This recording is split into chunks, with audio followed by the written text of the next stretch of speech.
वक्त काला पाउडर शराब की बोतल में डाला। कुछ ही सेकंड में काला पाउडर वाइन के अंदर ही गायब हो गया। वाइन के रंग में जरा भी बदलाव नहीं आया। ये तुरंत भूल गया और अपनी मौजूदगी का कोई निशान भी नहीं छोड़ा। ये लियांग मुस्कुराया, उसकी आंखों में द्वेष की चमक थी। उसने शराब की बोतल को फिर से सील कर दिया। हालांकि जैसे ही वह जाने वाला था, वह रुक गया। हा, वह बेतरतीब ढंग से हंसने लगा। खुद पर काबू नहीं रख पाया। वह पागलों की तरह हंसता रहा। सौभाग्य से उसकी बात सुनने वाला कोई नहीं था। वो तब तक हंसता रहा जब तक उसकी आंखों से आंसू नहीं आ गए।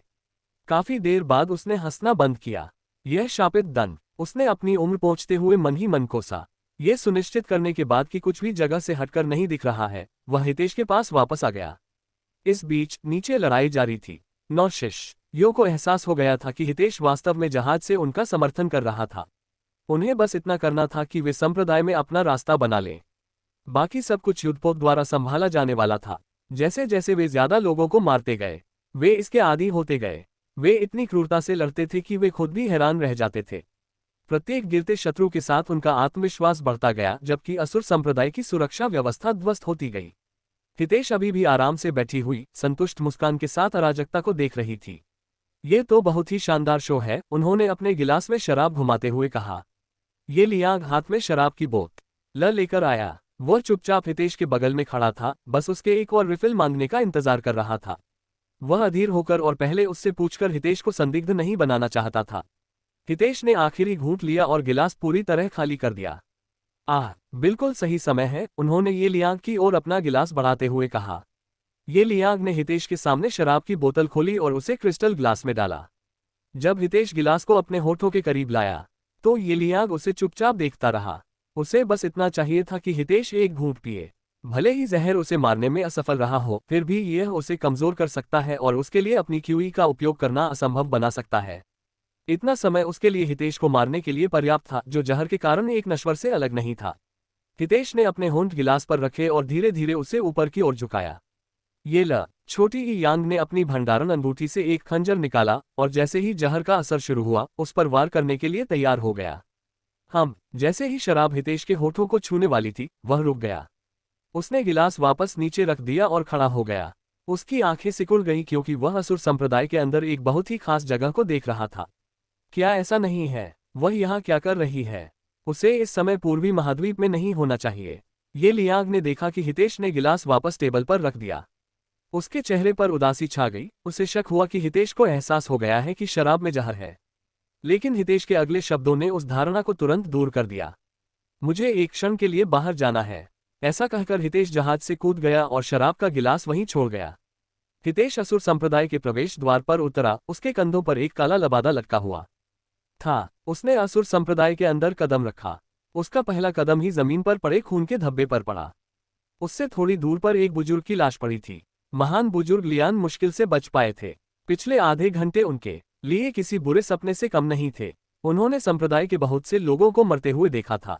बहुत से अन्य महान बुजुर्ग मारे गए थे। वे वापस लड़ भी नहीं सकते थे। यहाँ तक कि अगर वे युद्धपोत की ओर उड़ने की कोशिश भी करते, तो उन्हें गोली मार दी जाती और वे मारे जाते। पूरी लड़ाई एक युद्ध से कम और एक नरसंहार से ज्यादा थी। महान बुजुर्गों में से वह एकमात्र व्यक्ति था जो बच गया था, हालांकि मुश्किल से। जैसे ही महान बुजुर्ग लियान की नजर हितेश पर पड़ी, उसका चेहरा काला पड़ गया। ये सब तुम्हारे कारण है। उसने एल्डर रेन को पहले कभी नहीं देखा था, लेकिन उसके मन में कोई संदेह नहीं था कि यह सब इस एक व्यक्ति की वजह से था। अगर कोई और एल्डर होता तो वे युद्धपोत का इस्तेमाल किए बिना ही लड़ते। युद्धपोत जैसे हथियार का इस्तेमाल करना उनके लिए अपमानजनक था, इसलिए उसे यकीन था कि यह नए एल्डर का काम था। और दानव संप्रदाय में एकमात्र नया एल्डर एल्डर रेन था, जिसने उनके संप्रदाय के गुरु को मार डाला था। हितेश का शारीरिक विवरण भी एल्डर रेन के उस वर्णन से मेल खाता था जो उसने जीवित बचे लोगों से सुना था। उनके साथ जो कुछ भी हुआ वह इस एक बुजुर्ग की वजह से हुआ। उसने उनके संप्रदाय के गुरु को मार डाला और अब वह उनका भी सफाया करने आया है। अगर आज मुझे मरना भी पड़े तो मैं तुम्हें अपने साथ ले जाऊंगा। महान बुजुर्ग लियान हितेश की ओर उड़े। दूसरी ओर हितेश ने उनकी ओर एक बार भी नजर नहीं डाली। जैसे ही महान बुजुर्ग लियान उसके पास पहुंचे, युद्धपोत से एक ऊर्जा तरंग आए। महान बुजुर्ग लियान ने तेजी से प्रतिक्रिया की और पीछे कूद गए, लेकिन उसी समय एक और ऊर्जा तरंग उनके लिए आई। ऐसा लग रहा था जैसे कोई उससे बहुत परेशान था और किसी भी कीमत पर उसे मार डालना चाहता था। मैंने बच्चों से कहा कि मैं यहाँ लड़ने नहीं आया हूँ, इसलिए मुझे इससे दूर रखो। हितेश ने महान बुजुर्ग लियान की ओर हाथ हिलाया। लेकिन अगर तुम मेरे लौटने तक जीवित रह सकते हो तो मैं तुम्हारे साथ थोड़ा खेल सकता हूँ। आप महान बुजुर्ग लियान ऊर्जा तरंगों से बचते रहे, लेकिन हर बीतते सेकंड के साथ उनकी प्रतिक्रिया की गति धीमी होती जा रही थी। वह मुश्किल से हमलों से बच रहे थे जब तक कि वह असफल नहीं हो गए और उनका दाहिना हाथ गायब हो गया। वह दर्द से दहाड़ा, लेकिन तभी युद्धपोत से एक और ऊर्जा तरंग आई, जिसने उसे पूरा निगल लिया। ऊर्जा तरंग से निकलने वाली चकाचौंध करने वाली रोशनी ने महान बुजुर्ग लियान को निगल लिया और उनकी पीड़ा भरी दहाड़ अचानक शांत हो गई। हितेश ने शांतिपूर्वक देखा कि लहर के अवशेष कैसे विलीन हो गए और वहां केवल एक जला हुआ सिलहूट रह गया जहां कभी महान बुजुर्ग खड़े थे। लड़की वास्तव में जानती है कि अपने खिलौने के साथ कैसे खेलना है। हितेश ने युद्धपोत की ओर देखा। अधिकांश भाग के लिए ये युद्ध समाप्त हो चुका था। सभी महान बुजुर्ग मर चुके थे, यहाँ तक कि अधिकांश बुजुर्ग भी नष्ट हो चुके थे। इस बीच 9 बाहरी शिष्य बाकी लोगों को मार रहे थे। ये केवल समय की बात थी कि सब कुछ खत्म हो जाए। ... 9 बाहरी शिष्यों में से एक की नजर एक युवती पर पड़ी। महिला ने असुर संप्रदाय की पोशाक नहीं पहनी थी, लेकिन उसने इस पर ध्यान नहीं दिया। असुर संप्रदाय में शामिल होने के लिए उसे केवल सदस्य बनना होगा। क्या तुमने सोचा था कि संप्रदाय के कपड़े न पहनने से तुम्हें भागने में मदद मिलेगी? युवक ने अपनी तलवार को मजबूती से पकड़ लिया और युवती की ओर भागा। बाहरी शिष्यों का आत्मविश्वास समय के साथ बढ़ता गया। इस युद्ध में वे शिकारी थे। वे इस संप्रदाय को नष्ट करने के लिए यहाँ आए थे और युद्धपोत के समर्थन से वे वास्तव में अजय महसूस करते थे। उनमें से एक शिष्य की नजर एक युवती पर पड़ी जिसने असुर संप्रदाय की पोशाक नहीं पहनी थी। बिना कोई सवाल पूछे युवक ने उस महिला पर हमला कर दिया। जैसे ही वह आगे बढ़ा, उसे लगा कि उसका शरीर अचानक रुक गया है। किसी ने उसका कॉलर पकड़ लिया और उसे पीछे खींच लिया। एक और दुश्मन। युवक ने अपनी तलवार उस व्यक्ति की ओर घुमाई जिसने उसे रोका था, लेकिन जैसे ही उसने उस व्यक्ति का चेहरा देखा, उसका चेहरा भय से भर गया। उसने जल्दी से अपनी तलवार की दिशा बदली, उस व्यक्ति से बचते हुए। उसने उस व्यक्ति के चेहरे पर एक भी खरोंच छोड़ने की हिम्मत नहीं की, क्योंकि वह कोई और नहीं बल्कि हितेश था। बड़े युवक ने जल्दी से अपनी तलवार नीचे कर दी और माफी मांगते हुए अपना सिर नीचे कर लिया। मेरे लिए ये जगह छोड़ दो, कहीं और जाओ और अपना मिशन जारी रखो। हाँ बड़े साहब। युवक ने तलवार उठाए और ऐसे भाग गया जैसे उसकी जान उस पर निर्भर हो। उसे समझ में नहीं आया कि हितेश जहाज से नीचे क्यों आया। यहाँ तक कि जब उनका सामना महान बुजुर्गों से हुआ तब भी वह नीचे नहीं आया था। उस समय भी उसने कोई प्रतिक्रिया नहीं की, और अब जब सब कुछ स्थिर लग रहा था तो वह यहाँ था। क्या कुछ ऐसा हुआ था जिसकी वजह से उसे नीचे उतरना पड़ा? क्या इसका उस महिला से कोई लेना देना था? उसे यकीन नहीं था। हालांकि वह उत्सुक था, लेकिन उसकी जिंदगी उसकी जिज्ञासा से ज्यादा कीमती थी। ये तुम हो? महिला ने हितेश को देखा। उसकी आंखें आश्चर्य से चौड़ी हो गईं। क्या तुम मुझे पहचानते हो? तुम यहाँ क्या कर रहे हो? हितेश ने उसके सवाल को अपने सवाल से टाल दिया। क्या तुम असुर संप्रदाय का पक्ष ले रहे हो? उनका पक्ष लेना, वे मेरे लिए बहुत ही तुच्छ हैं। महिला मुड़ी और दरवाजे की ओर मुंह करके खड़ी हो गई। तो फिर तुम यहाँ क्यों हो? हितेश ने जोर देकर पूछा। मैं यहाँ कुछ लेने आई हूँ। और क्या? उसने दरवाजे से छेड़छाड़ करते हुए जवाब दिया। मुझे लगा कि मुझे रास्ते में इस संप्रदाय को नष्ट करना पड़ सकता है, लेकिन मुझे उम्मीद नहीं थी कि आपके लोग मेरे लिए एक आसान रास्ता बना देंगे। जब हम उस विषय पर बात कर रहे हैं तो मुझे कहना चाहिए, तुमने मुझे बहुत आश्चर्यचकित किया। पिछली बार मैं तुम्हारा नाम या पहचान पूछना भूल गया था। मुझे उम्मीद नहीं थी कि तुम उस कष्टप्रद दानव संप्रदाय का हिस्सा होगे। लेकिन चिंता मत करो, इससे कोई फर्क नहीं पड़ता। तुम अब भी मेरी रक्षक हो, इसलिए मैं तुम्हें कुछ नहीं करूंगा। और मेरा प्रस्ताव अभी भी कायम है।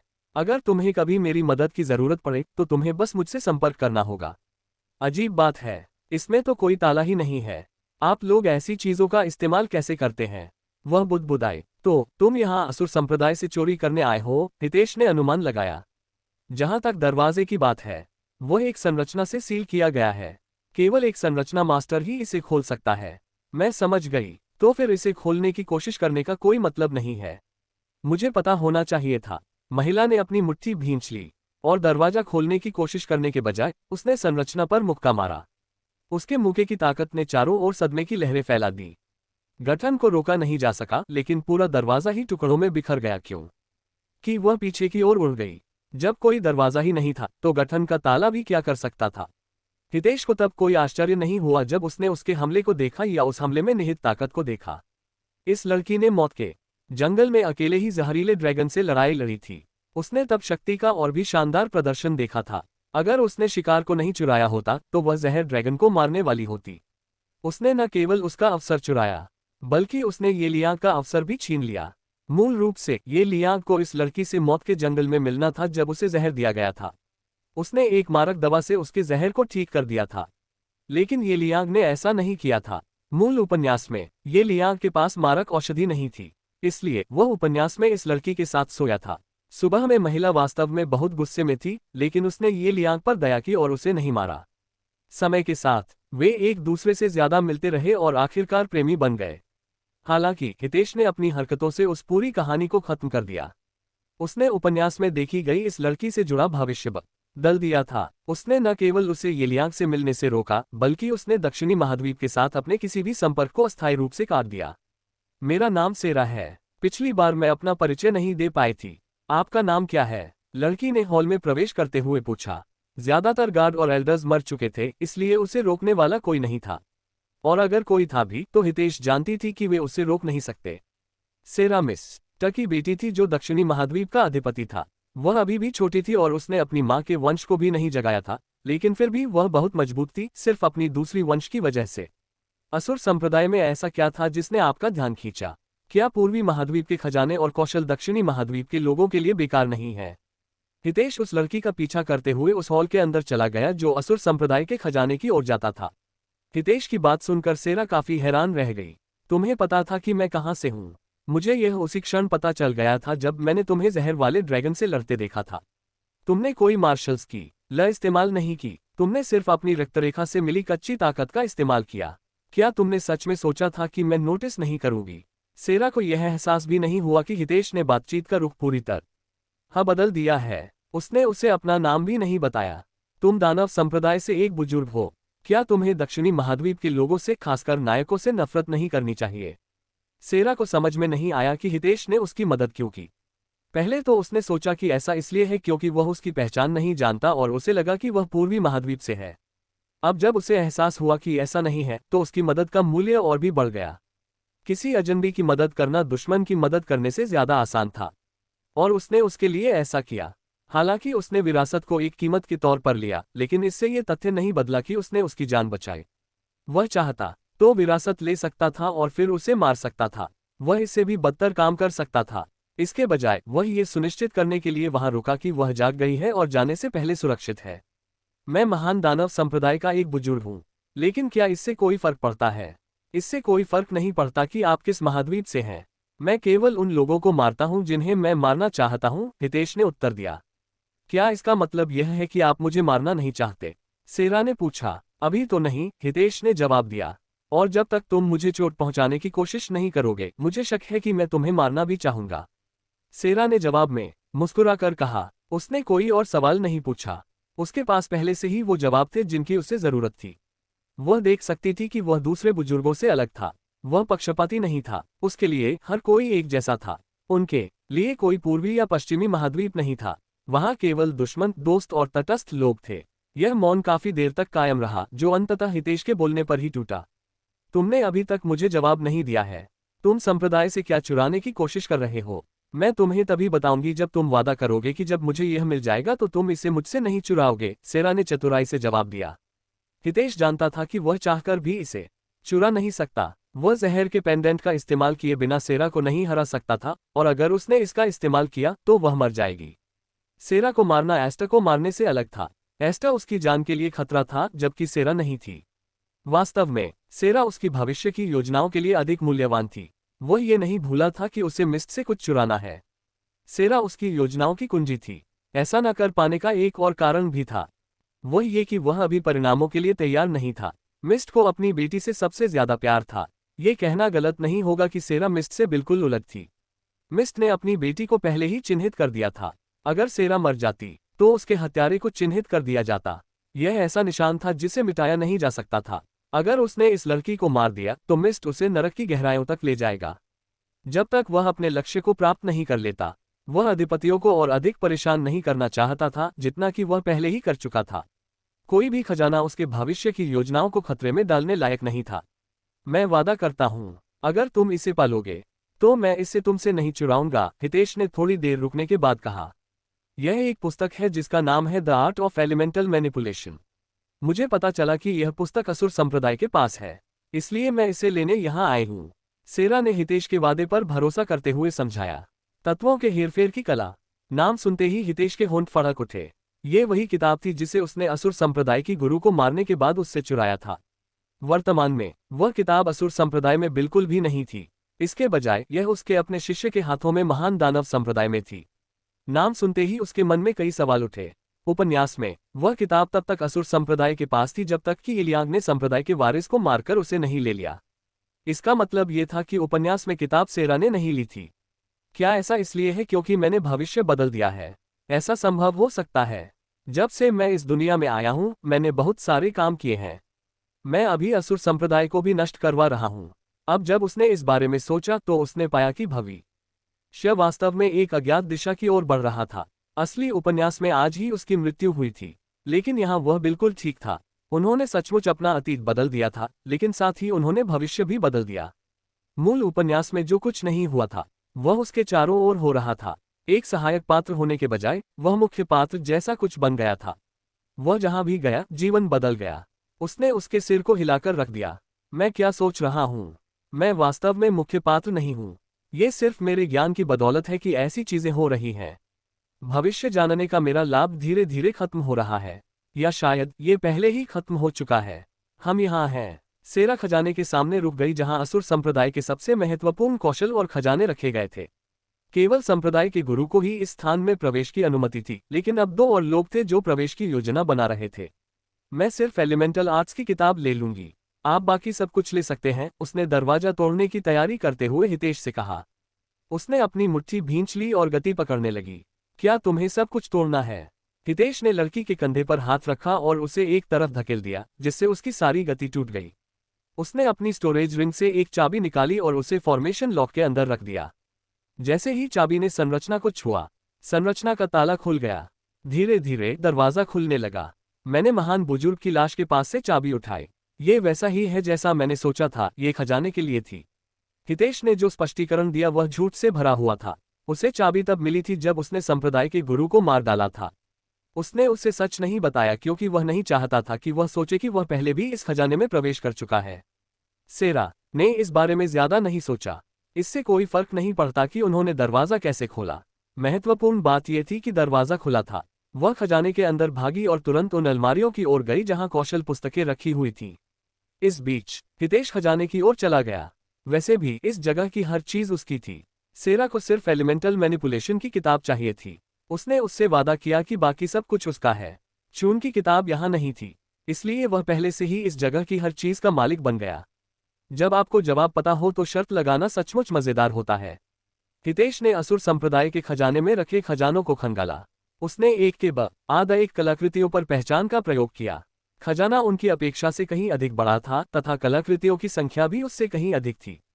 चून की दानव संप्रदाय को ऐसे तुच्छ संप्रदाय की वस्तुओं की परवाह नहीं थी, इसलिए उसे उन्हें संप्रदाय को देने की जरूरत नहीं थी। इसके बजाय वह इन सभी खजानों को अपने पास रख सकता था। उन्हें कई अच्छी कलाकृतियां मिली जिनका वे अपने लिए उपयोग कर सकते थे। कुछ ऐसी भी थीं जिन्हें वे अपने शिष्यों को देना चाहते थे। ये पूरा खजाना एक खरीदारी स्थल बन गया था जहां वह अपने शिष्यों को देने के लिए कलाकृतियां चुन रहे थे। जब उसने किताब खत्म की तो वह पलटा।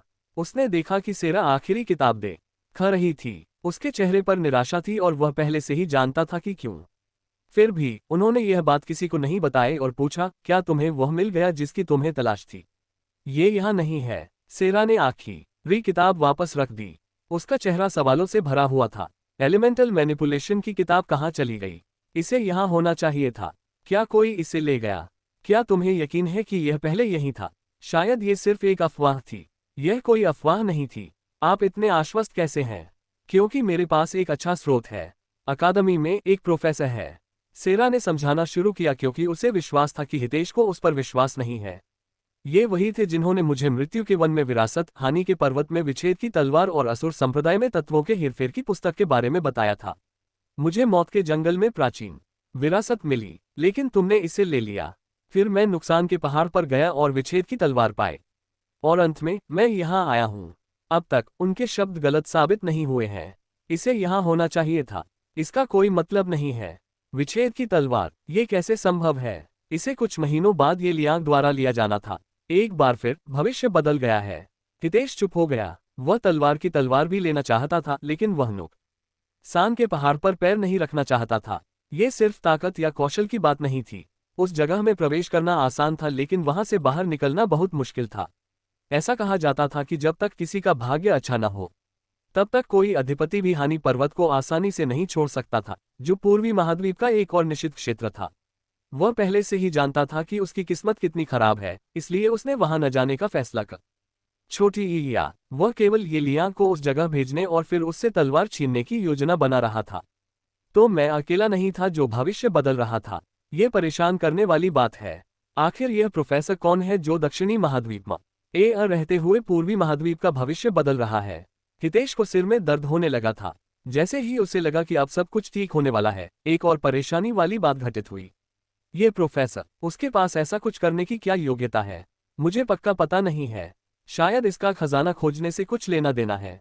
मैंने कभी नहीं पूछा। मैं सिर्फ इतना जानती हूँ कि उसने अकादमी में बहुत से लोगों की मदद की है, सेरा ने जवाब दिया। पहले तो मुझे भी संदेह हुआ, लेकिन वह 2 बार सही साबित हुआ है। यह संयोग नहीं हो सकता। उसने जोर से सोचा, इसलिए मुझे समझ नहीं आ रहा है। एलिमेंटल मैनिपुलेशन की किताब यहाँ क्यों नहीं है? तुमने उसका नाम क्या बताया था?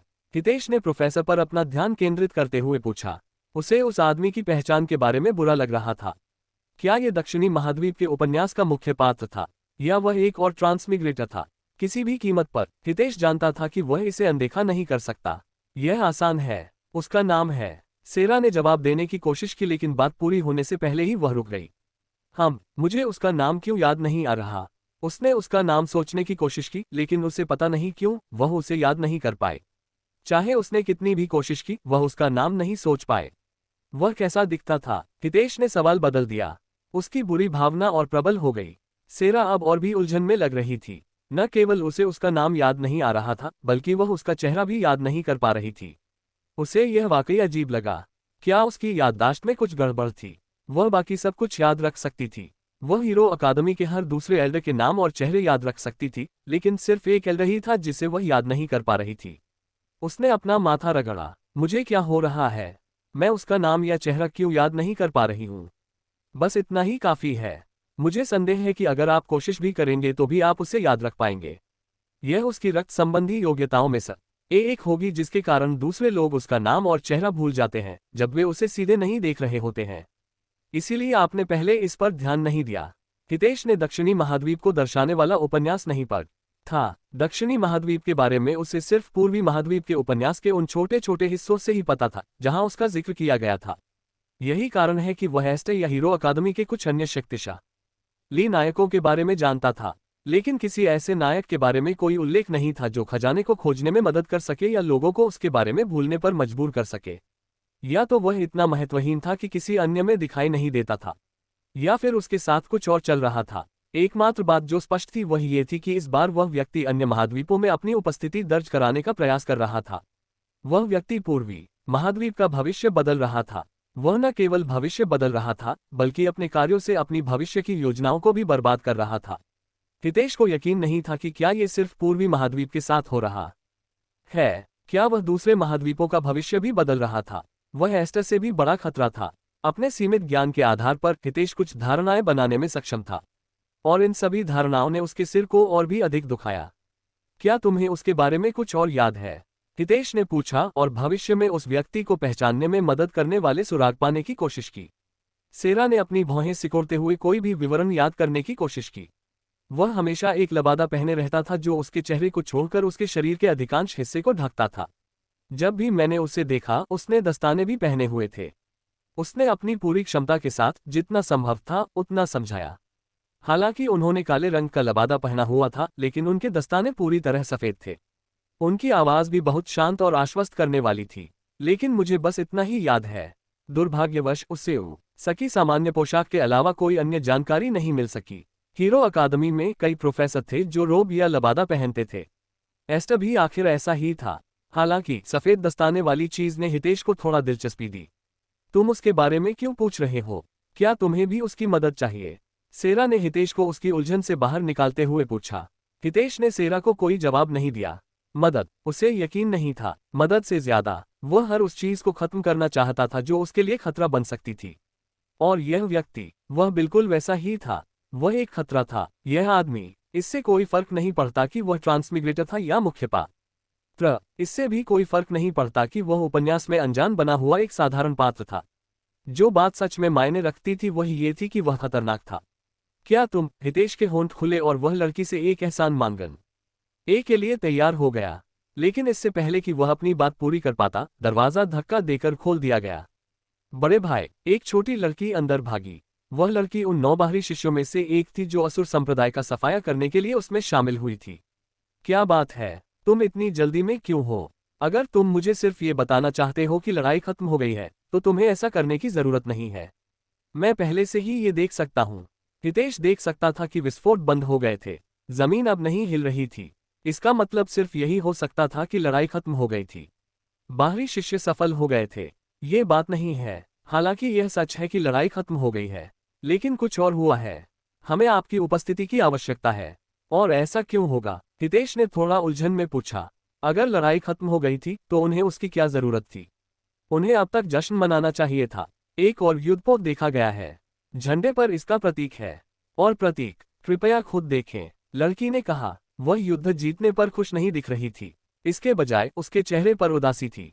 एक और युद्धपोत। हितेश ने इस रहस्योद्घाटन पर भौहें सिकोड़ी। पूर्वी महाद्वीप में केवल महान दानव संप्रदाय के पास ही युद्धपोत थे। इस बात की कोई संभावना नहीं थी कि संप्रदाय उनकी मदद के लिए कोई और युद्धपोत भेजेगा। इसका मतलब सिर्फ एक ही था, युद्धपोत दूसरे महाद्वीप से आया था। मुझे मत बताना कि तुम्हारी मां तुम्हें वापस लेने आई है। हितेश सेरा की ओर मुड़ा। उसे विश्वास नहीं था कि मिस्ट ऐसा कुछ करने जा रहा है, लेकिन वह संभावना को नजरअंदाज भी नहीं कर सकता था। सेरा भी अनिश्चित थी। मैं चेक करती हूँ। वह खजाने से बाहर निकल गई, जो उसके लिए बेकार था क्योंकि एलिमेंटल मैनिपुलेशन की पुस्तक यहाँ नहीं थी। अपने वादे के अनुसार यहाँ की हर चीज हितेश की थी और उसने अपना वादा निभाया। हितेश ने अपना हाथ हिलाया और खजाने में मौजूद सभी सामान को अपनी स्टोरेज रिंग में रख दिया। जगह साफ होने के बाद वह बाहर निकला और यह देखने के लिए उत्सुक था कि कौन सा महाद्वीप इतना बड़ा कदम उठाने की कोशिश कर रहा है।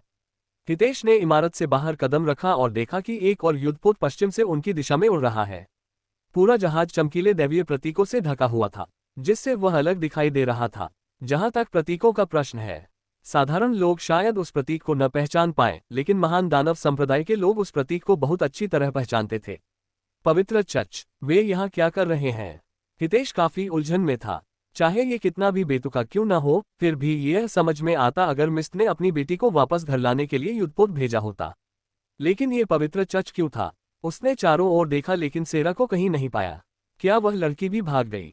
उसने अपने सिर के पिछले हिस्से को खुजलाया, थोड़ा निराश हुआ। फिर भी वो उसके कारणों को समझ गया। वह कोई साधारण व्यक्ति नहीं थी। वह दक्षिणी महाद्वीप के अधिपति की बेटी थी। अगर उसे पवित्र चर्च ने महान दानव संप्रदाय के एक बुजुर्ग के साथ देखा तो इससे बहुत सारी जटिलताएं पैदा हो सकती थीं। बड़े, क्या यह आक्रमण है? हितेश के पीछे खड़ी युवा लड़की ने पूछा। उन्होंने अभी अभी असुर संप्रदाय को खत्म किया था, लेकिन उससे भी बड़ा खतरा सामने आ गया था। वे पवित्र चर्च का सामना करने के लिए तैयार नहीं थे। ये स्थान न दानव संप्रदाय की तुलना में पश्चिमी पवित्र साम्राज्य के अधिक निकट था। इससे भी बुरी बात यह थी कि उनके पास सिर्फ एक एल्डर और कुछ बाहरी शिष्य थे। अगर युद्ध होता तो बचने की संभावना न के बराबर थी। मुझे संदेह है कि यह एक आक्रमण है। मुझे विश्वास नहीं है कि पवित्र चर्च मूर्ख है। जब उन्हें नेक्रोमेंसर टॉवर की चिंता है तो वे किसी अधिपति के साथ युद्ध शुरू नहीं करेंगे। हितेश ने युवा लड़की को शांत करने की कोशिश करते हुए उत्तर दिया। लेकिन अगर यह वाकई युद्ध की शुरुआत है। उसने अपनी बात पूरी नहीं की। दूसरे महाद्वीपों में भविष्य के बारे में इतनी सारी चीजें बदल गई थी कि वह किसी भी चीज के बारे में निश्चित नहीं हो सकता था। जैसे वह पूर्वी महाद्वीप में अपना भविष्य बदल रहा था, वैसे ही पश्चिमी महाद्वीप में भी कोई ऐसा ही व्यक्ति हो सकता है। इसलिए वह किसी भी बात के बारे में निश्चित नहीं हो सकता था। उसने अपना हाथ लड़की की कमर पर रखा और उनके युद्धपोत की ओर उड़ चला। दूसरे युवा पहले से ही युद्धपोत पर उनका इंतजार कर रहे थे। हितेश जहाज पर उतरा और लड़की को छोड़ दिया। चेहरे पर हल्की शर्मिंदगी लिए वह लड़क बड़ी ही वापस समूह में चली गई। इस बीच बाकी लड़कियां उसे ईर्ष्या से देखने लगीं। जहाज से जिस लड़की को हमले की कमान सौंपी गई थी, वह भी ऊपर आ गई थी और असली चालक दल ने युद्ध प्रणालियों को अपने नियंत्रण में ले लिया था। हितेश जहाज के सबसे आगे खड़ा होकर चुपचाप आने वाले जहाज को देख रहा था। पवित्र चर्च का जहाज धीरे धीरे आगे बढ़ा। बड़े रेन, आपके आदेश मिलते ही हम हमला कर सकते हैं। हितेश का संचार तावीज चमक उठा और उसने उस चालक दल के सदस्य की आवाज सुनी जिसने युद्ध प्रणालियों की कमान संभाल ली थी। अभी के लिए हम इंतजार करते हैं और देखते हैं, हितेश ने जवाब दिया। उसकी नजरें कभी भी पास आ रहे जहाज पर नहीं टिकी। जब तक मैं आदेश न दूं, तब तक लड़ाई मत करना। जैसे ही दोनों जहाज करीब आए, होली चर्च के जहाज के डेक पर एक आकृति दिखाई दी। वह व्यक्ति शुद्ध सफेद वस्त्र पहने हुए था जो पवित्र चर्च के सुनहरे प्रत बड़ी ईंटों से ढका हुआ था। उसके छोटे सुनहरे बाल थे जो उसकी आंखों की पुतलियों के रंग से बिल्कुल मेल खा रहे थे। वह 30 वर्ष से अधिक उम्र का नहीं लग रहा था। जैसे ही लोगों ने उस आदमी को देखा, उन्हें अवचेतन रूप से ऐसा महसूस हुआ जैसे उन्होंने एक दिव्य प्राणी को देखा है जिसकी पूजा की जानी चाहिए। कुछ बाहरी शिष्य लगभग घुटनों के बल गिर पड़े, लेकिन जब हितेश ने अपनी तलवार सम्राट की आभा छोड़ी, तब उन्हें होश आया। आप ना दिमाग मत खोना, ये कुछ और नहीं बल्कि उनके आशीर्वाद का ही परिणाम है, हितेश ने युवा शिष्यों को याद दिलाया, जो यह विश्वास नहीं कर पा रहे थे कि वे लगभग घुटनों के बल गिर चुके थे। आर्कबिशप, क्या मुझे उनके पास जाकर अपनी बात समझानी चाहिए? एक युवा पादरी ने सुनहरे बालों वाले व्यक्ति से पूछा। ये ठीक है, हम यहाँ मेहमान हैं, मैं खुद ही यह कर लूंगा। अगर हमने गलतफहमी पैदा की और उसकी योजना बिगाड़ दी तो यह अच्छा नहीं होगा। जहाज हितेश के युद्धपोत से कुछ 100 मीटर की दूरी पर ही रुक गया। आर्कबिशप हवा में उठे और हितेश की ओर ऐसे चले जैसे वे हवा में नहीं बल्कि सामान्य जमीन पर हो। हितेश भी हवा में उठी और आर्कबिशप की ओर उड़ी ताकि वह बीच में उनसे मिल सके। मैं यह उम्मीद नहीं करता कि पवित्र चर्च का कोई व्यक्ति खो जाए और किसी दूसरे महाद्वीप पर चला जाए। आपकी दिशा ज्ञान काफी मायने रखता है, हितेश ने कहा। जो लोग देवी फ्रेया का अनुसरण करते हैं वे कभी नहीं खोते। आर्चबिशप ने विनम्रतापूर्वक उत्तर दिया। उसने हितेश के वस्त्र पर ध्यान दिया। आप बस महान दानव संप्रदाय के एक बुजुर्ग बनो। यद्यपि चारों महाद्वीप एक दूसरे के साथ ज्यादा बातचीत नहीं करते थे, फिर भी चारों महाद्वीपों की उच्च शक्तियों के बीच कुछ बातें समान रूप से ज्ञात थीं। जिस प्रकार पवित्र चर्च का प्रतीक महान दानव संप्रदाय के शिष्यों को ज्ञात था, उसी प्रकार दानव संप्रदाय की पोशाक भी पवित्र साम्राज्य में अच्छी तरह से ज्ञात थी। युवा आर्चबिशप ने असुर संप्रदाय की ओर देखा और खून का नजारा देखा। उसने अपने हाथ जोड़े और एक छोटी सी प्रार्थना की। पनी संक्षिप्त प्रार्थना समाप्त करने के बाद उसने अपनी आंखें खोली और हितेश पर ध्यान केंद्रित किया। ऐसा लगता है कि पूर्वी महाद्वीप पहले की तरह ही अव्यवस्थित है। इस देश के बेचारे लोग, मैं उन पर केवल दया ही महसूस कर सकता हूँ, जो अपने जीवन में हमारी महान देवी के अस्तित्व के बिना जी रहे हैं। तारांकन, क्या आप यहाँ उपदेश देने आए हैं? हितेश ने पूछा। अगर आप इच्छुक हैं तो मैं एक अच्छी जगह जानता हूँ जहाँ आप अपनी देवी की महानता का उपदेश दे सकते हैं। उन्होंने एक विशेष दिशा की ओर इशारा करते हुए कहा, सीधे उत्तर की ओर जाओ। कुछ महीनों के बाद तुम एक बहुत ही आकर्षक टॉवर से गुजरोगे। मुझे लगता है कि उन्हें ये के लोगों से ज्यादा तुम्हारी देवी की जरूरत है। आर्कबिशप चुप हो गए। कुछ देर के लिए उनकी आंखें सिकुड़ गईं, लेकिन फिर वे जल्दी ही संभल गए। ये केवल समय की बात है जब पूरा विश्व देवी फ्रेया की महानता को जान जाएगा। हितेश ने कोई टिप्पणी नहीं की। उसकी नज़र में चाहे वह कुछ भी कहे, इन लोगों पर इसका कोई फर्क नहीं पड़ने वाला था। आर्कबिशप भी हितेश की अधीरता देख सकते थे। चलो अब इसे एक तरफ रख देते हैं। मैं नेथेनियल हूँ, पवित्र चर्च का आर्कबिशप। उसने अपना हाथ बढ़ाया। हितेश ने कोई प्रतिक्रिया नहीं दी। उसे इस व्यक्ति पर भरोसा नहीं था। कुछ सेकंड के बाद युवा आर्कबिशप ने अजीब तरह से अपना हाथ पीछे खींच लिया। हम यहाँ हमारी पवित्र पुजारिन का पत्र आपके संप्रदाय गुरु को देने आए हैं, इसलिए मुझे आशा है कि आप हमें जाने की अनुमति देंगे, नथानिएल ने समझाया। ऐसी स्थिति में आप मुझे पत्र दे सकते हैं, मैं इसे संप्रदाय प्रमुख तक पहुंचा दूंगा, हितेश ने कहा। उसे पत्र के बारे में काफी संदेह था। अगर संभव हो तो वह उसे अपने हाथ में लेना चाहता था ताकि वापस आते समय वह उसे पढ़ सके। मुझे डर है कि मैं ऐसा नहीं कर पाऊंगा। देवी फ्रेया को अपनी साक्षी मानकर मैंने वादा किया था कि मैं ये पत्र खुद ही पहुंचा दूंगा। यदि ऐसा है भी तो भी मैं आपको युद्धपोत के साथ संप्रदाय की ओर बढ़ने की अनुमति नहीं दे सकता। उसने ना ही सोचा था कि एक भी जहाज संप्रदाय को कोई नुकसान पहुंचा सकता है, लेकिन फिर भी वह फैंग यू की प्रतिक्रिया का अंदाजा नहीं लगा सका। वह इस जहाज से संप्रदाय को होने वाले नुकसान के बारे में कम चिंतित था और फैंग यू द्वारा क्रोध में पवित्र चर्च के जहाज को नष्ट करने के बारे में अधिक चिंतित था। अगर पवित्र चर्च का जहाज नष्ट हो जाता तो भी ठीक था, लेकिन अगर उसके हाथों कोई आर्कबिशप मर जाता तो हालात वाकई नियंत्रण से बाहर हो सकते थे। यद्यपि वह दोनों महाद्वीपों के बीच कोई अनावश्यक संपर्क नहीं चाहते थे, फिर भी पछताने से बेहतर था कि सुरक्षित रहें। यदि यही एकमात्र समस्या है तो समाधान सरल है। मैं आपके साथ यात्रा करूंगा और अपना जहाज वापस भेजूंगा, आर्चबिशप ने बिना किसी क्रोध के कहा। वह युद्धपोत पर आया था, इसका एकमात्र कारण ये था कि वह तेज था। अब जब महान दानव संप्रदाय युद्धपोत के साथ यहाँ था तो वह उनके साथ यात्रा कर सकता था। ठीक है, आप अपने लोगों को सूचित कर सकते हैं और उस जहाज को वापस भेज सकते हैं। नाथनियल जहाज पर वापस गया और अपने लोगों को बताया कि वह हितेश के साथ अकेले ही महान राक्षस संप्रदाय के पास जा रहा है। लेकिन आर्कबिशप, ये सुरक्षित नहीं है। क्या होगा अगर उन्होंने आपके खिलाफ साजिश रची? कम से कम हम में से कुछ को तो अपने साथ ले जाए। नाथनियल ये देखकर मुस्कुराया कि पादरीगण उसके बारे में चिंता कर रहे थे। क्या देवी फ्रेया पर आपका भरोसा डगमगा रहा है? उन्होंने युवा पुजारियों से पूछा। नहीं नहीं, पुजारी घबरा गए और एक स्वर में चिल्ला उठे। तो फिर चिंता क्यों? कौन कहता है कि मैं अकेला जा रहा हूं? मेरे साथ हमारी देवी है। इसलिए चिंता मत करो, मुझे जो काम दिया गया है उसे पूरा करके मैं वापस आऊंगा। तुम्हें वापस जाकर मेरा इंतजार करना चाहिए। पुजारी कुछ भी जवाब नहीं दे सके, वे केवल सिर हिलाकर सहमति दे सके। उन्होंने नाथनियल को हितेश के जहाज की ओर जाते देखा। उनका जहाज मुड़ गया और जाने लगा। दानव संप्रदाय के जहाज पर वापस आकर हितेश और नाथनियल एक साथ डेक पर उतरे। हितेश ने देखा कि ये लियांग शराब की बोतल के साथ पीछे खड़ा था। हमारे यहाँ एक मेहमान आए हैं, उनके लिए पे परोसो, उन्होंने ये लियांग से कहा। हम, ये लियांग वहीं जम गया। ये लियांग ने शराब में जहर मिलाया था और हितेश का ओ पीने के लिए भी पिलाया था। दुर्भाग्य से हितेश के एक घूंट पीने से पहले ही वह जहाज छोड़कर चला गया। उस क्षण से ये लियांग हितेश के लौटने और जहर पीने का इंतजार कर रहा था। हालांकि हितेश के लौटने से पहले अन्य शिष्य जहाज पर वापस आ गए। हितेश को अकेले में मारने का यह एक बढ़िया मौका था, लेकिन अगर वह उसे दूसरों के सामने मारता तो ये खतरनाक हो सकता था। ये लियांग लगातार अपने दिमाग में जोखिमों का हिसाब लगा रहा था। क्या मुख्य परिदृश्य खोज को पूरा करने के लिए दानव संप्रदाय का दुश्मन बनना उचित था? खोज को पूरा करते समय इसे रोकने का एकमात्र तरीका सभी गवाहों को मारना था। काफी समय से वह इसके लिए मानसिक रूप से तैयारी कर रहा था, लेकिन जब हितेश के लौटने से पहले ही एक और युद्धपोत आ गया तो उसकी सारी योजनाएं धरी की धरी रह गईं। अब ये और भी खतरनाक हो गया था। हितेश आखिरकार वापस लौट आया, लेकिन वह अकेला न ही लौटा। वह पवित्र चच से एक मेहमान के साथ आया था और अब वह ये लियांग से इस मेहमान को जहरीली शराब परोसने के लिए कह रहा था। ये लियांग ने तो ये भी सोचा कि क्या हितेश को जहर के बारे में पता था और वह उसके साथ खिलवाड़ कर रहा था।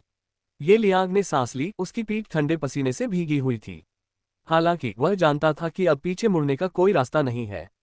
वह थोड़ा हिचकिचाते हुए आगे बढ़ा। उसने सावधानी से 2 छोटी गिलासों में शराब भरी और शांत भाव से हितेश और नैथेनियल को दे दी। दोनों गिलास सौंपने के बाद वह पीछे हट गया। उसके दिमाग में क्या चल रहा था ये केवल वही जानता था। चिंता करने की कोई जरूरत नहीं है। योजना में सिर्फ थोड़ा सा बदलाव है।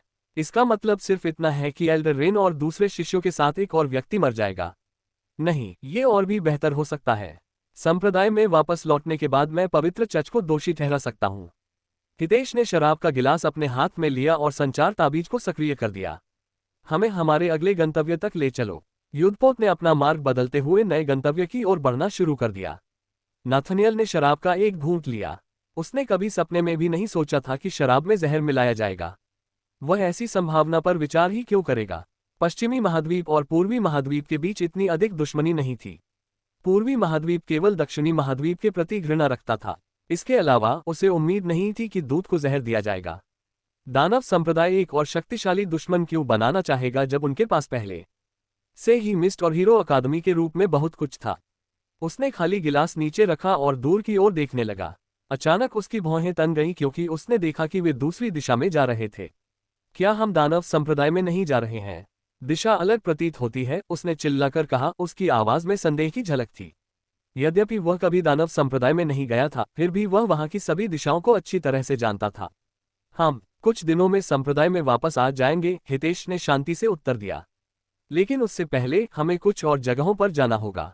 मुझे उम्मीद है कि आपको कोई आपत्ति नहीं होगी। जैसे ही उसने बोलना समाप्त किया, उसने अपनी शराब का एक घूंट लिया। जब शराब हितेश के गले से नीचे उतरी तो ये लियांग की मुस्कुराहट और बढ़ गई। उसने अपनी भंडारण अंगूठी से तलवार निकाली तथा जहर का असर होते ही जहाज पर मौजूद सभी लोगों को नष्ट करने के लिए तैयार हो गया। उसने मन ही मन उल्टी गिनती भी शुरू कर दी थी, क्योंकि जहर का असर 1 मिनट से भी कम समय में होने वाला था। नाथनियल हितेश की बातों से हैरान रह गया। क्या यह मजाक था? उसने पहले ही हितेश से कह दिया था कि उसे एक संदेश देना है। यह एक महत्वपूर्ण मामला था। यदि हितेश के पास अभी लौटने का समय नहीं था तो उसे वापस भेजने के बजाय उसे अपना जहाज ले जाने की अनुमति दे देनी चाहिए थी। लेकिन मुझे एक पत्र देना है। मेरे पास बर्बाद करने के लिए दिन नहीं है। मुझे इसे जल्द से जल्द पहुंचाना है। नाथनियल ने फिर से समझाने की कोशिश की। हालांकि अपनी बात पूरी करने से पहले ही वह रुक गया। अचानक उसके पूरे शरीर में ठंडक फैल गई और उसकी दिल की धड़कन अनियमित हो गई। उसने अविश्वास से हितेश की ओर देखा। उसे सच में यकीन नहीं हो रहा था। उसे जहर दिया गया था। उसे यह समझने के लिए ज्यादा सोचने की जरूरत नहीं थी कि जहर कहां से आया। शराब में जहर भरा हुआ था। उसे समझ नहीं आया कि क्यों हितेश ने उसे जहर क्यों दिया। क्या पूर्वी महाद्वीप ने नेक्रोमेंसे टॉवर के साथ हाथ मिलाया था? जहर उसके शरीर के अंदर फैलता रहा, धीरे धीरे उसके दिल की ओर बढ़ता गया। नेथेनियल ने अपने पेंडेंट के चारों ओर अपना हाथ रखा और अपनी आंखें बंद कर ली। अपने शरीर से जहर को निकालने के लिए अपनी दिव्य ऊर्जा का उपयोग करने की कोशिश कर रहा था। हितेश पहले तो नेथेनियल की प्रतिक्रिया को लेकर उलझन में था। वह बीच में ही रुक गया। क्या वह देरी की वजह से इतना परेशान था? उसे नहीं पता था कि पश्चिमी महाद्वीप के लोग इतने बर्फ के टुकड़े हैं। उसकी नज़र में नेथेनियल एक बच्चे की तरह था जो अपनी मनचाही चीज न मिलने पर गुस्सा करता है। सामान्यतः तो वह मान जाता, लेकिन इस बार वह किसी भी कीमत पर विकल्प पूरा किए बिना वापस नहीं लौटना चाहता था।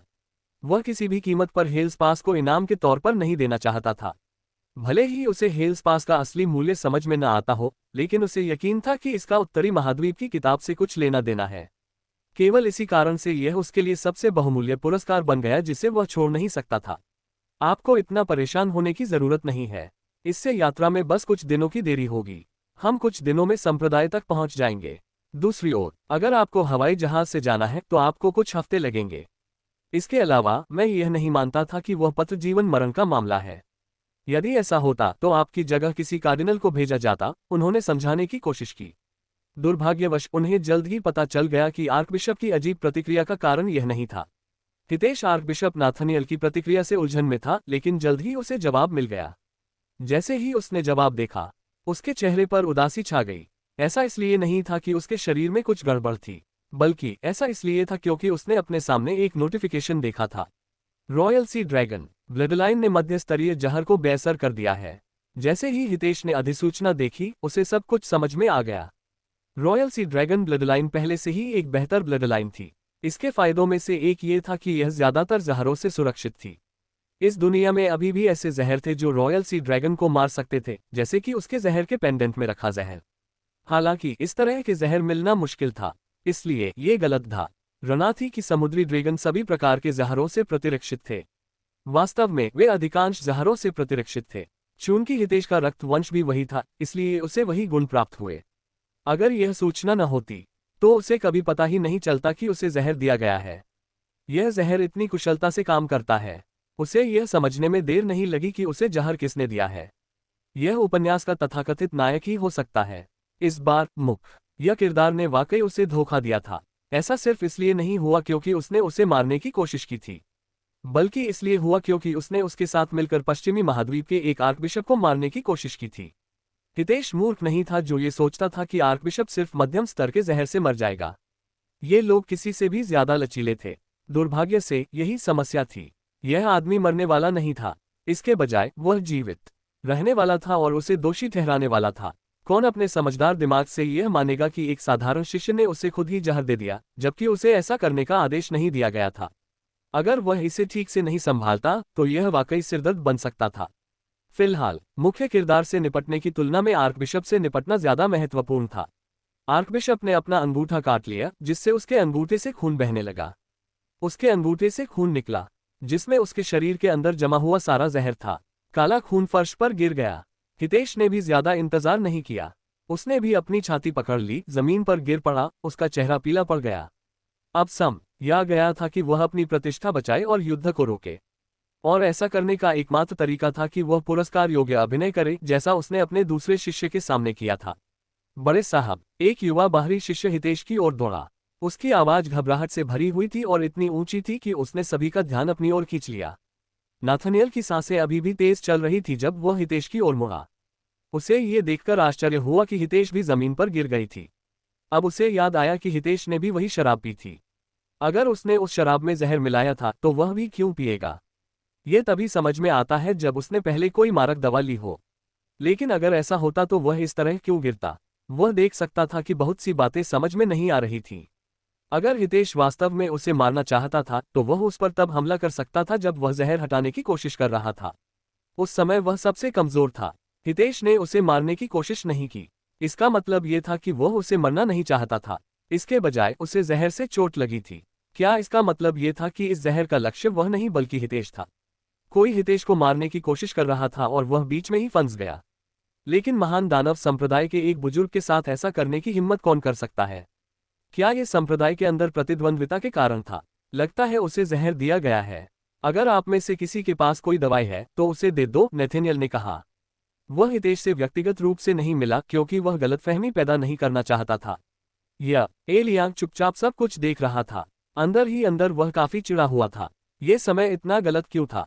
अगर दोनों एक ही समय पर प्रभावित होते तो वह हमला कर सकता था। दुर्भाग्य से जब नाथनियल प्रभावित हुआ तब छोटी हितेश ठीक खड़ा था, और जब नाथनियल की हालत में सुधार हुआ तब हितेश गिर गया। ऐसा लग रहा था जैसे किस्मत उसके साथ खेल रही थी। वह अब हितेश पर हमला करने की कोशिश कर सकता था, लेकिन सफलता की संभावना न के बराबर थी। खासकर अगर नाथनियल हस्तक्षेप करने वाला था। सबसे खराब स्थिति में उसे अपना अंतिम जीवन भी बर्बाद करना पड़ सकता है और साथ ही वह एक साथ दो महाद्वीपों का दुश्मन भी बन सकता है। मेरे पास एक उपचार की गोली है। वह इस अवसर को छोड़ ही सकता था। किसी भी सबूत को मिटाने के लिए उसने शराब की बोतल छोड़ दी और हितेश की ओर दौड़ा। बोतल जमीन पर गिर गई, जिससे जहरीली शराब बिखर गई और हर जगह फैल गई। उसने वह गोली उस युवा बाहरी शिष्य को सौंप दी जो हितेश के सबसे करीब था। नेथेनियल हालांकि शांत था, फिर भी उसने ये लियांग पर नजर रखी। ये वही लड़का था जिसने जहरीली शराब परोसी थी और सबसे ज्यादा संदिग्ध था। बड़े, इससे मदद मिलेगी, छोटी लड़की ने कहा और हितेश के मुंह में गोली डालने की कोशिश की। हितेश ने कमजोरी से उसके हाथ से गोली ली और उसे अपनी जीभ पर रख लिया। हालांकि उसने गोली को चुपके से अपने स्टोरेज रिंग में रख लिया, ताकि सभी को लगे कि उसने गोली निगल ली है। ये गोली ये लियांग से आई थी और हितेश को यकीन नहीं था कि यह उपचार की गोली थी या कोई और जहर। हालांकि वह जानता था कि ये लियांग के लिए ऐसा जहर ढूंढना असंभव था जो उसके royal sea dragon blood line को पार कर सके। हितेश कोई जोखिम नहीं लेना चाहता था, खासकर तब जब इसकी कोई जरूरत नहीं थी। हमें दानव संप्रदाय में वापस जाना चाहिए। आपके बुजुर्ग को उपचार की आवश्यकता है, नाथनियल ने सुझाव दिया, और अपना कार्य पूरा करने के लिए स्थिति का लाभ उठाने की कोशिश की। यह ठीक है, हितेश ने कमजोरी से कहा और बाहरी शिष्यों के सहारे खड़ा हो गया, जिससे स्पष्ट रूप से पता चल रहा था कि वह कितना कमजोर था। उन्होंने कहा, केवल जहर मुझे नहीं रोक सकता। मैं संप्रदाय प्रमुख द्वारा दिया गया कार्य पूरा करने के बाद ही वापस लौटूंगा। बड़े भाई, कृपया मत बोलिए, आप अब बहुत कमजोर हो गए हैं, युवा शिष्य ने चिंता के साथ कहा और दूसरों की मदद से उसे सावधानीपूर्वक उसके कमरे में ले गया। हितेश ने विरोध नहीं किया। चूंकि उसने पहले ही निर्देश जारी कर दिए थे, इसलिए जहाज के संप्रदाय में वापस लौटने का कोई रास्ता नहीं था। वापस आते समय उसने एक क्षण के लिए ये लियांग की ओर देखा। ये लियांग को अचानक अपनी रीढ़ की हड्डी में ठंडक महसूस हुई। हितेश को बिस्तर पर लिटाने के बाद सभी शिष्यों को बाहर भेज दिया गया। केवल हितेश ही कमरे के अंदर रहा। वह उठकर बैठ गया और उसने अपना भारी लबादा उतार दिया। उसने जो कमजोरी पहले दिखाई थी वह कहीं नजर नहीं आ रही थी। वह इस बात को लेकर काफी उलझन में था कि मुख्य पात्र के साथ कैसे व्यवहार किया जाए।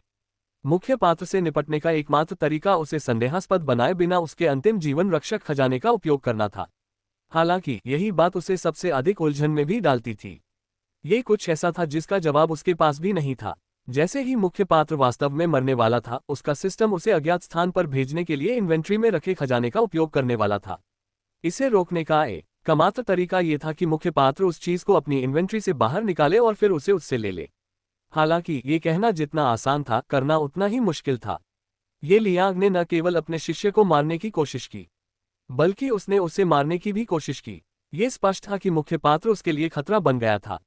यदि वह ऐसा न करता तो उसने उस आदमी को पहले ही मार डाला होता। क्या मुझे किसी और को उसे मारने की कोशिश करने देना चाहिए और उसके खजाने को सक्रिय करने के लिए मजबूर करना चाहिए? उसे कहीं और भेज दिया जाएगा, लेकिन उसे पता नहीं चलेगा कि इसमें मेरा हाथ है। वह संप्रदाय में वापस आ सकता है। नहीं, ये बहुत भोलापन होगा। वह मुख्य पात्र है। अपने प्लॉट कवच के साथ उसे अवसरों और खजानों से भरी भूमि पर भी भेजा जा सकता है। उफ, मुख्य पात्रों से निपटना इतना कठिन क्यों है? अब मैं वास्तव में खलनायकों के दर्द को समझ पाया हूँ। हर बार जब वे मुख्य पात्र को मारने की कोशिश करते थे तो कुछ प्लॉट कवच सक्रिय हो जाते थे और उन्हें और भी अधिक खतरनाक बना देते थे। अच्छी बात है कि यहाँ कोई सोशल मीडिया नहीं है, अन्यथा खलनायकों के लिए न्याय जैसा कोई चलन चल सकता था। थककर वह बिस्तर पर गिर पड़ा। मुझे आश्चर्य है कि अगर दो मुख्य पात्र एक दूसरे के खिलाफ हो जाए तो क्या होगा। वे वास्तव में एक दूसरे को मार सकते हैं और कथानक के कवच को नकार सकते हैं। ऐसा तब तक होगा जब तक कि उन दोनों की मां का नाम माथा न हो। वह अपने ही मजाक पर मुस्कुराने लगा, हालांकि वह जानता था कि ऐसा करना उसके लिए बचकानापन था। मेरी किस्मत अच्छी होगी अगर वे दोनों मेरे खिलाफ न हो। मुझे उनसे निपटने का कोई और तरीका ढूंढना होगा, कुछ ऐसा जो उनके प्लॉट कवच को रोक सके, या शायद कोई ऐसा क्षेत्र जहां ये काम न करे। जब वह अपने आप से बात कर रहा था तो उसे महसूस हुआ कि कोई उसके गालों पर मुक्का मार रहा है। वह सेलेस्टे की ओर मुड़ा। क्या तुम्हें फिर भूख लगी है? सेलेस्टे ने अपना सिर हिलाया और हाथ हिलाकर कुछ इशारे किए। यद्यपि हितेश उसके हाव भाव नहीं समझ पाया, फिर भी वह उसकी भावनाओं और इरादों को मोटे तौर पर समझ सकता था। क्या आप ये कह रहे हैं कि आप मेरी मदद करने का कोई तरीका जानते हैं? उसने पूछा, ये सोचते हुए कि क्या वह वास्तव में सही अनुमान लगाने में सफल हुआ है। सेलेस्टे ने आखिरकार सिर हिलाया। उसने खुद की ओर और फिर छत की ओर इशारा किया। दुर्भाग्य से इस बार हितेश उसे समझ नहीं पाया। ऊपर, उसने पूछा। सेलेस्टे ने सिर हिलाकर खंडन किया। तो फिर उसके ऊपर क्या है? आकाश, स्वर्ग, उसने फिर पूछा। वह महसूस कर सकता था कि वह किसी स्थान के बारे में बात कर रही थी, लेकिन वह नहीं जानता था कि वह कौन सा स्थान था। सेलेस्टे ने अपना सिर हिलाया। उसने फिर से खुद की ओर और फिर हितेश की ओर इशारा किया। तुम्हारी जगह? हितेश ने पूछा। और मेरे शब्द? सेलेस्टे ने सिर हिलाया। हितेश की आंखें चमक उठीं और वह फिर से उठ बैठा। तुम कह रहे हो कि तुम्हें कोई ऐसी जगह पता है जो मेरी मदद कर सकती है? सेलेस्टे ने फिर सिर हिलाया। हितेश को तो ये भी नहीं पता था कि सेलेस्टे कहाँ से आए है। उसे सिस्टम से इनाम के रूप में यह चीज मिली थी। उसने तो ये भी सोचा कि वह इस दुनिया से नहीं है, लेकिन अब वह कह रही थी कि उसके पास एक जगह है जो उसकी मदद कर सकती है। क्या इसका मतलब ये था कि उसका घर इसी दुनिया में था? क्या वह स्थान पूर्वी महाद्वीप में है? उसने पूछा। सेलेस्टे ने अपना सिर हिलाकर पुष्टि की कि वह यहाँ नहीं है। पश्चिमी महाद्वीप में? हितेश ने महाद्वीप बदल दिया। सेलेस्टे ने फिर असहमति जताई। क्या ये दक्षिणी महाद्वीप में है? सेलेस्टे ने फिर अपना सिर हिलाया। तो फिर मुझे मत बताओ कि यह उत्तरी महाद्वीप में है। हितेश ने भौहें सिकोड़ी। इस समय वह आखिरी जगह थी जहां वह जाना चाहता था। हालांकि उसे नर्क का पास भी मिलने वाला था, इसलिए वह समझ गया कि अब बस कुछ ही समय की बात है कि उसे वहां जाना ही होगा। हितेश को आश्चर्य हुआ कि सेलेस्टे अभी भी सहमत नहीं हुई। हितेश ने अपने सिर के पीछे खुजलाया और फिर पूछा, क्या यह इस दुनिया में भी है? सेलेस्टे न तो सहमत थी और न ही असहमत। हितेश फिर से बिस्तर पर गिर पड़ी। अगर हम वहां जा ही नहीं सकते तो इसका जिक्र करने का क्या मतलब है? सेलेस्टे उसकी छाती पर बैठ गई और उसका ध्यान आकर्षित करने के लिए उसके ऊपर कूदने लगी। यह क्या है? क्या वहां जाने का कोई रास्ता भी है? अगर हम वहां जा ही नहीं सकते तो ये बेकार होगा, हितेश ने प्रतिक्रिया व्यक्त की। इसके अलावा उसे ये भी लग रहा था कि यह जगह उतनी सरल नहीं थी जितनी सेलेस्टे ने बताई थी। लेस्टे ने अपने चेहरे के निचले आधे हिस्से को अपनी आस्तीन से ढक लिया और एक विशेष अंदाज में चलना शुरू कर दिया। क्या ये घूंघट है? तुम कह रहे हो कि जियुयन हमें वहां ले जा सकती है? हितेश ने पूछा। वह हमें तुम्हारे घर कैसे ले जा सकती है? हितेश को समझ नहीं आया कि जियुयन का सेलेस्टे के घर से क्या संबंध है। उसे ऐसा कुछ भी पढ़ने की याद नहीं थी। सेलेस्टे ने आखिरकार सिर हिला दिया। वह कुछ हद तक उत्साहित भी दिख रही थी। उस जगह का नाम क्या है? हितेश ने अपना सवाल बदल दिया। अगर उसे ये भी नहीं पता था कि वह कहाँ जाना चाहता है तो वह जियुयन से कैसे पूछ सकता था? बहुत लंबे समय और सेलेस्टे के बहुत प्रयास के बाद हितेश नाम का अनुमान लगाने में सफल रही। आत्मिक क्षेत्र। अजीब बात है, मुझे उपन्यास में ऐसा कुछ भी याद नहीं आया। क्या कहानी के बाद के भागों में इसका पता लगाया गया था जिसे मैंने नहीं पढ़ा? हितेश ने भौहें सिकोड़ी। अगर यह बात के हिस्से से है तो यह एक आसान जगह नहीं हो सकती। शायद अन्य महाद्वीपों से भी बदतर।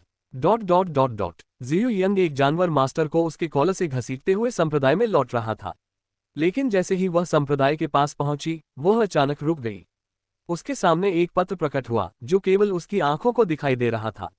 एक निमंत्रण, मानो मैं फिर कभी वहां कदम रखूंगी, उसने उपहास किया। एक तेज गति से उसने उस भ्रामक पत्र को काट डाला और उसे नष्ट कर दिया। सुबह का समय था जब हितेश अपने कमरे से बाहर निकला। जैसे ही उसने ऐसा किया, उसे बाहर बाहरी शिष्यों का इंतजार करते हुए देखा। कुछ तो वहीं सो भी गए थे। एल्डर रेन, हितेश को निकलते देख एक शिष्य ने पुकारा। यद्यपि हितेश थोड़ा पीला दिखाई दिया, परंतु वह पिछली रात की तुलना में काफी बेहतर दिख रहा था। जो शिष्य सो रहे थे वे भी जाग उठे और सीधे खड़े हो गए। हितेश शिष्यों को यहां देखकर काफी हैरान था। उसे आश्चर्य हुआ कि क्या वे इस बात से चिंतित थे कि अगर उसे कुछ हो गया तो उन्हें क्या परिणाम भुगतने पड़ेंगे। आप सब यहाँ क्या कर रहे हैं? क्या आप भूल गए कि हम यहाँ एक मिशन पर हैं? उसने अपना आश्चर्य व्यक्त नहीं किया। उसे अभी भी एक बुजुर्ग की गरिमा बनाए रखनी थी, खासकर जब से ये दानव संप्रदाय था। इसके अलावा नाथनियल भी जहाज पर था। हमें अपने अगले गंतव्य तक पहुंच जाना चाहिए। तैयार हो जाओ। हाँ, शिष्य ने आश्चर्य से कहा। उनमें से कोई भी इस बात से परेशान नहीं था कि हितेश ने उनकी चिंताओं की सराहना नहीं की। यह उनके लिए पूरी तरह से सामान्य था। इन सब के बावजूद वे अभी भी हितेश के प्रति आभारी महसूस करते थे। हालांकि उसने कहा था कि वह उनकी मदद नहीं करने वाला था, लेकिन उसने उन्हें जहाज के हमलों का उपयोग करके असुर संप्रदाय को नष्ट करने की अनुमति दी। कोई अन्य एल्डर ऐसा नहीं करता। भले ही उसने कोई चिंता नहीं दिखाए, फिर भी वे हितेश को पसंद करते थे। यह विशेष रूप से महिला बाहरी शिष्यों के लिए मामला था जो पहले से ही उसके रूप से मोहित थे। वे अभी बड़े ही यह नहीं भूले थे कि उनके पास आंतरिक शिष्य बनने का मौका था। हितेश शिष्यों के साथ डेक पर गया। डेक से दृश्य अद्भुत लग रहा था क्योंकि दूर से सूरज अभी उगना शुरू ही हुआ था। नाथनियल पहले से ही डेक पर खड़ा था और सूर्य से आने वाली शुद्ध रोशनी को ऐसे ग्रहण कर रहा था जैसे वह देवी का उपहार हो। उसने धीरे से अपनी आंखें खोली और कदमों की आवाज सुनी। वह पीछे मुड़ा और हितेश को देखा, जिसके साथ उसके शिष्य थे। लगता है कि आप बहुत बेहतर महसूस कर रहे हैं, उन्होंने पूछा। मेरा जहर मुझे नीचे नहीं रख सकता, हितेश ने शांति से उत्तर दिया। क्या तुम्हें पता है शराब में जहर किसने मिलाया होगा? हितेश और नाथनियल बातचीत में व्यस्त थे और येलियांग ध्यान से सुन रहा था। उसे पहले से ही विश्वास था कि हितेश को पता चल गया होगा कि वह कौन था। मुझे अभी भी यकीन नहीं है। हो सकता है कि मैंने संप्रदाय में कुछ दुश्मन पैदा कर लिए हों और मेरे मिशन के बारे में खबर काफी लोगों को पता थी। इसलिए हो सकता है कि उन्होंने इस जहाज पर मेरे कदम रखने से पहले ही जहर का इस्तेमाल किया हो। इसलिए मैंने कहा, ये भूमि अराजकता की भूमि है। देवी फ्रेया के आशीर्वाद के बिना भूमि लंबे समय तक नहीं टिक सकती, नाथनियल ने जवाब दिया। दुर्भाग्य से आप लोगों ने देवी को त्याग दिया है। यह एक ऐसा पाप है जिसे आप तब तक नहीं धो सकते जब तक आप उसके आलिंगन में प्रवेश नहीं करते। मैं अपनी बात पर अड़ा रहूंगा। जिन लोगों को वास्तव में मुक्ति की आवश्यकता है वे उत्तर में हैं। आपको वास्तव में उन पर अपना ध्यान केंद्रित करना चाहिए, हितेश ने आलस्य से उत्तर दिया। वह इस दुनिया के देवताओं से नफरत नहीं करता था, बल्कि वह देवताओं में विश्वास भी नहीं करता था। अगर ऐसे देवता थे जो सर्वशक्तिशाली थे तो पश्चिमी महाद्वीप उत्तरी महाद्वीप को क्यों नहीं हरा पाया? नेक्रोमेंसर टॉवर अभी भी क्यों मौजूद है? अगर कुछ भी हो तो चारों महाद्वीपों की ताकत का स्तर समान था, भले ही पश्चिमी महाद्वीप को देवी का आशीर्वाद प्राप्त था। क्या इसका मतलब यह नहीं था कि आशीर्वाद महत्वहीन था? उसे नहीं पता था। तुम बहुत जिद्दी हो, लेकिन मुझे लगता है कि एक दिन तुम प्रकाश देखोगे। आर्चबिशप नेथेनियल वापस सूरज की ओर मुड़े। तुम अपनी आंखें बंद कर सकते हो, लेकिन इससे सूरज गायब नहीं हो जाएगा। ये केवल समय की बात है कि तुम शाश्वत सत्य को देख पाओगे। दुर्भाग्य से मैंने और अधिक प्रकाश देखा है जिसे मैं स्वीकार करना चाहता हूं, हितेश ने उत्तर दिया। ये दुनिया आपकी समझ से कहीं अधिक जटिल है। क्या ये दुनिया सच थी? क्या यह नकली थी? लेखक कौन था? उसके मन में कई सवाल थे, लेकिन वह भी इसलिए क्योंकि उसने इस दुनिया की कुछ सच्चाइयां देखी थीं। दूसरी ओर नथेनियल अभी भी उसी बात पर अटका हुआ था जिसे वह शाश्वत सत्य मानता था, और यह नहीं समझ पा रहा था कि उससे परे भी कुछ है। यदि पश्चिमी महाद्वीप में कोई देवी थी भी, तो लेखक ने जो देवी देखी थी उसकी तुलना में वह कितनी शक्तिशाली थी। उसे ऐसा महसूस हुआ कि छोटी ही पश्चिमी महाद्वीप की देवी भी उस व्यक्ति के बंधनों से मुक्त नहीं हो सकती जो उसे यहाँ लेकर आया है। बातचीत अचानक रुक गई। चारों ओर केवल सन्नाटा था क्योंकि नाथनियल हितेश के शब्दों के बारे में सोच रहा था। इस बीच येलियांग ने राहत की सांस ली। ऐसा लग रहा था कि हितेश को नहीं लगा कि वह संदिग्ध था। अगर ऐसा होता तो वह उसे जान से मारने की कोशिश करता। ऐसा नहीं था कि हितेश को उसके रहस्य के बारे में पता था जो उसकी जान बचा सकता था, या ऐसा उसने सोचा था। वह इससे भी अधिक खुश था कि बातचीत दूसरी दिशा में मुड़ गई और जहर का विषय गायब हो गया। तुम्हें पता है कि तुम्हारे शब्दों को ईशनिंदा माना जा सकता है। तुम कह रहे हो कि तुम देवी से भी ज्यादा जानते हो। उद्धरण चिन्ह ईशनिंदा। हितेश मुस्कुराया। मैं किसी ऐसी चीज की निंदा कैसे कर सकता हूं जिस पर मैं विश्वास ही नहीं करता। कुछ महीने पहले तक ये पूरी दुनिया किसी के द्वारा रची गई कहानी से ज्यादा कुछ नहीं थी। इस दुनिया के लोगों के लिए ये सब कुछ था, लेकिन उसके लिए इस दुनिया से परे कुछ था, और वह देवी नहीं थी। जैसे ही वे एक अलग संप्रदाय के पास पहुंचे, जहाज की गति धीमी हो गई। असुर संप्रदाय के विनाश की खबर तब तक फैलनी भी शुरू नहीं हुई थी, इसलिए यहाँ के लोग अभी भी असुर संप्रदाय के भाग्य से अनभिज्ञ थे। बाकी संप्रदाय असुर संप्रदाय से बहुत कमजोर हैं, इसलिए मैं इस बार तुम्हें तोप का इस्तेमाल नहीं करने दूंगा, हितेश ने 10 शिष्यों को याद दिलाया। इस बार उन्हें कोई बाहरी मदद नहीं मिलने वाली थी। इसके बजाय आप इनका उपयोग कर सकते हैं। जैसे ही उसने ये कहना समाप्त किया कि उन्हें सहायता नहीं मिलेगी, उसने अपनी भंडारण अंगूठी से कुछ हथियार और सुरक्षात्मक कलाकृतियां निकाली, जो उसने असुर संप्रदाय से लूटी थीं। जब शिष्यों ने इन हथियारों की गुणवत्ता देखी तो वे काफी आश्चर्यचकित हुए। यह उस गुणवत्ता के करीब भी नहीं था जो दानव संप्रदाय के मुख्य शिष्यों को प्राप्त हुई थी। लेकिन बाहरी शिष्यों के लिए ये जितना अच्छा हो सकता था उतना अच्छा था। उनमें से प्रत्येक ने एक कलाकृति चुनी और नीचे कूद पड़े। मैं आपको केवल भोला ही कह सकता हूँ। आप वास्तव में ऐसे व्यक्ति हैं जो सोचते हैं कि वे सब कुछ जानते हैं, भले ही उनका ज्ञान शुरू से ही त्रुटिपूर्ण हो। आर्कबिशप नैथेनियल हितेश से सहमत नहीं थे। उनका विश्वास मजबूत था, और उनका विश्वास भी। उनके लिए हितेश को नहीं पता था कि वह किस बारे में बात कर रहे थे। अक्सर अहंकार लोगों को वास्तविकता से अंधा कर देता है, और जब उन्हें सच्चाई का पता चलता है तब तक बहुत देर हो चुकी होती है। वे बस पछता सकते हैं। ऐसा लगता है कि आप भी पछतावे के रास्ते पर चल रहे हैं। उसने उसके हृदय में आत्मचिंतन का बीज बोने का प्रयास किया। मैं 2 रास्तों पर चल रहा हूँ, और उनमें से कोई भी पछतावा नहीं है। हो सकता है कि भविष्य में मुझे कुछ बातों पर पछतावा हो, खासकर मेरे कुछ कार्यों पर। लेकिन क्या यही इंसान होने का मतलब नहीं है? हितेश ने जवाब दिया। उन्होंने कहा, मानव होने का मतलब है अपने जीवन के हर पहलू में चुनाव करना। इसका मतलब है ऐसी चीजें करना जो आपको असहज कर सकती हैं, बशर्ते कि वे आपके लिए फायदेमंद हों। कौन सा इंसान है जिसे किसी न किसी बात का पछतावा नहीं होता? सही हो या गलत, इंसान अपना रास्ता खुद बनाता है, और यही बात उसे इंसान बनाती है। मैं किसी की कठपुतली बनने की बजाय इंसान बनकर ज्यादा खुश हूँ। क्या आप मुझे कठपुतली कह रहे हैं? आर्चबिशप ने भौहें सिकोड़ी। मैंने कभी तुम्हारा नाम नहीं बताया, हितेश ने जवाब दिया। मैंने सिर्फ सामान्य तौर पर बात की थी। अगर तुम इसे अपने लिए लेना चाहती हो तो मैं इसमें कुछ नहीं कर सकता। जैसे जैसे शिष्य संप्रदाय में शामिल होने के लिए संघर्ष करते रहे, नथेनियल और हितेश ने अपनी बातचीत जारी रखी। पीछे खड़े येलियान को कुछ भी समझ नहीं आया कि वे दोनों किस बारे में बात कर रहे थे। आखिर वे दोनों किस बात पर बहस कर रहे थे?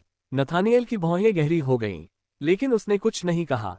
उसे लगने लगा था कि किसी ऐसे व्यक्ति से बहस करना बेकार है जो उसकी बातों पर विचार ही नहीं करता। शिष्य अच्छी प्रगति कर रहे थे। जिस संप्रदाय में वे पहुंचे थे वह असुर संप्रदाय से कमजोर था, लेकिन इसका मतलब यह नहीं था कि वे लापरवाह हो सकते थे। हितेश की विचार श्रृंखला संप्रदाय की ओर से आए एक जोरदार धमाके से बाधित हुई। ऐसा लग रहा था कि कुछ शिष्यों को कुछ प्रतिरोध का सामना करना पड़ रहा था। नाथनियल ने हितेश की ओर देखा, उसकी चिंता की कमी को देखते हुए। तुम उनमें बहुत आश्वस्त लग रहे हो। हितेश ने कोई जवाब नहीं दिया। उसने बस देखा। अगर ये शिष्य उसके द्वारा दी गई कलाकृतियों के साथ भी इसे पूरा नहीं कर सकते तो उन्हें केवल बेकार ही कहा जा सकता है। आर्कबिशप भी चुप हो गए और अपना ध्यान पुनः उगते सूरज की ओर लगा लिया। वह समझ नहीं पाया कि हितेश को ईश्वर में इतनी आस्था क्यों नहीं थी। दूसरे महाद्वीपों के लोग ईश्वर में क्यों विश्वास नहीं करते? आखिर उनके दिमाग में क्या गड़बड़ थी? कुछ मिनट बीत गए। हालांकि लड़ाई कठिन थी, बाहरी शिष्यों ने असुर संप्रदाय की कलाकृतियों का अच्छा उपयोग किया। जब उन्होंने असुर संप्रदाय का नाश किया तो उन्हें युद्ध का कुछ अनुभव प्राप्त हुआ। उन्होंने उस अनुभव का अच्छा उपयोग किया, खासकर अपने साहस का। हितेश ये भी देख सकता था कि बाहरी शिष्य थोड़े अलग थे। जब वे पहली बार आए थे तो वे काये और डरे हुए थे। वे वाकई बच्चों की तरह थे, लेकिन अब वे असली योद्धाओं की तरह लग रहे थे जिनकी तलवारों ने बहुत खून का स्वाद चखा था। जल्द ही युद्ध की आवाज धीरे धीरे कम हो गई। शिष्य विजयी लेकिन थके हुए वापस लौटे। उन्होंने संप्रदाय के नेता को भी पकड़ लिया था। उस आदमी को बांधकर जमीन पर घुटनों के बल बैठा दिया गया था। उसके शरीर पर गंभीर चोटें थीं। एल्डर रेन, शिष्यों में से एक बोला, हमने संप्रदाय को वश में कर लिया है और उनके नेता को पकड़ लिया है। आपका क्या आदेश है? हितेश जहाज से कूद गया और संप्रदाय के नेता के सामने उतरा।